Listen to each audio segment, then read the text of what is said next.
안녕하세요. 미사강변중학교 2학년 학생 여러분. 거꾸로 수업 네 번째 시간입니다.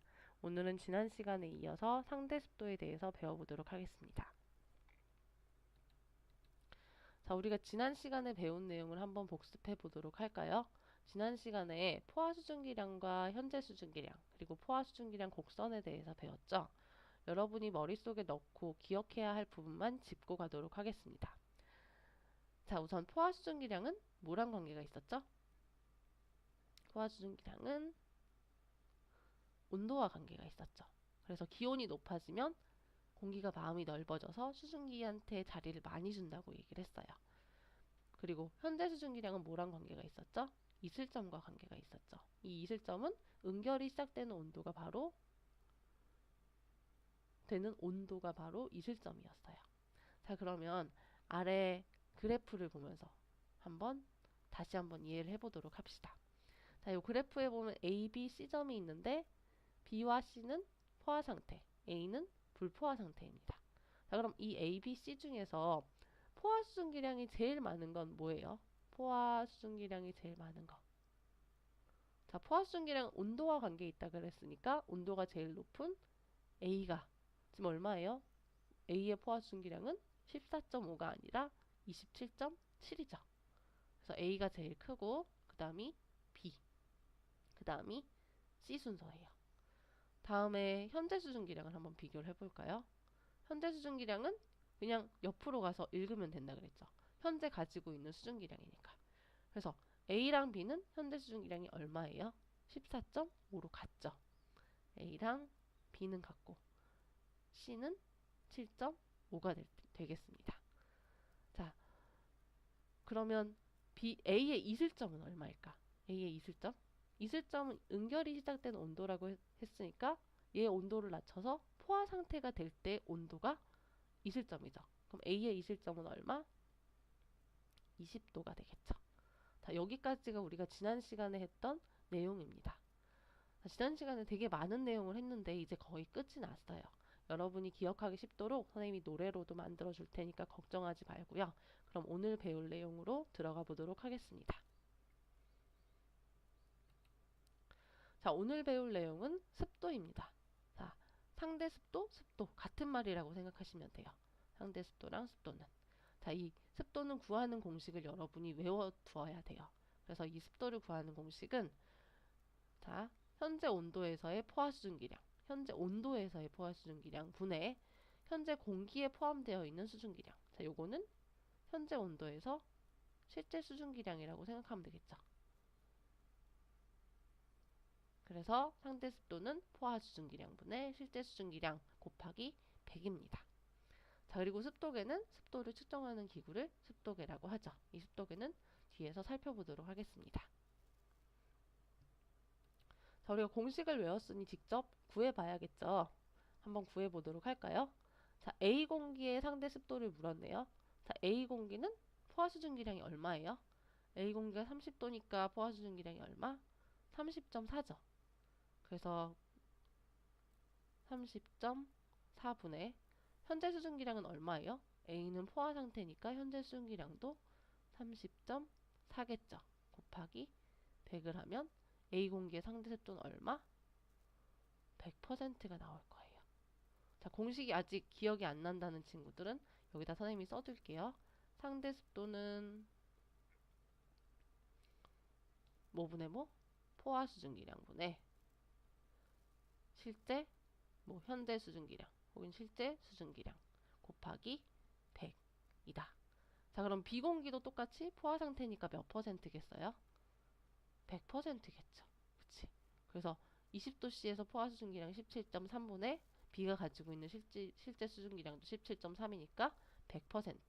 다음 C공기를 구해볼까요? C공기는 포화 수증기량이 얼마예요? C공기는 30도니까 포화 수증기량이 30.4겠죠. 그리고 실제 수증기량은 얼마? 17.3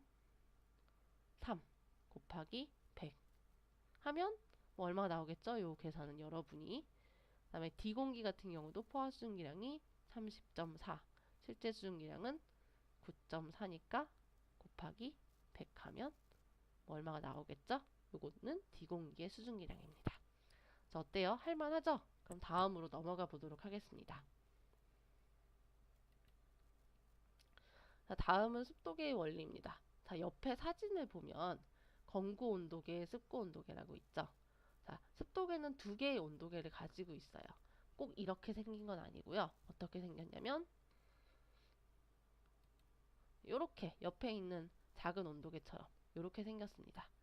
자, 그래서 사진을 보면 요 습도계의 원리는 요 습도계 주변에 요 습도계 주변에 물이 있는데 이 물이 증발할 때 열을 흡수하죠. 그래서 이 원리는 쌤이 써주면 습고 온도계에서 습고 온도계 구부라고 하는 요 끝부분에서 물이 증발하면 주변에 열을 흡수하죠. 그럼 온도가 어떻게 되겠어? 낮아지게 되겠지.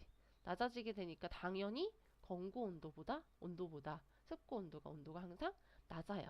그래서 건고 온도가 습고 온도보다 항상 높은데 만약에 이 온도계의 온도 차이가 없다면 증발이 안 일어난다는 소리지. 그럼 습도가 몇 퍼센트란 소리예요?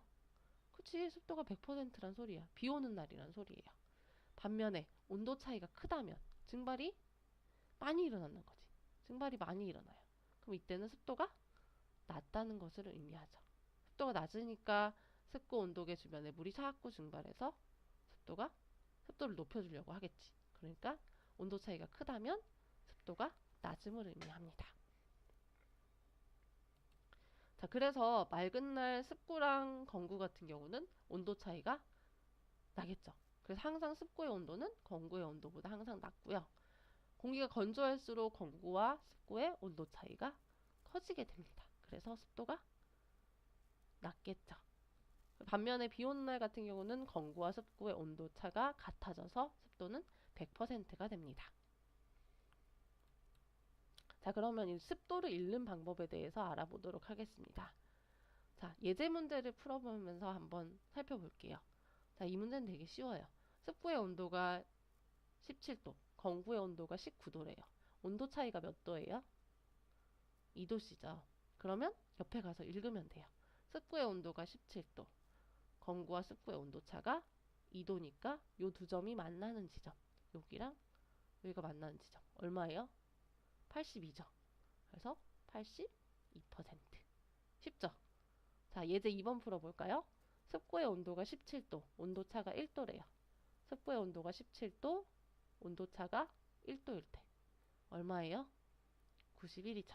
그래서 여기서는 91%, 습도가 91%가 됩니다. 자, 이제 마지막입니다.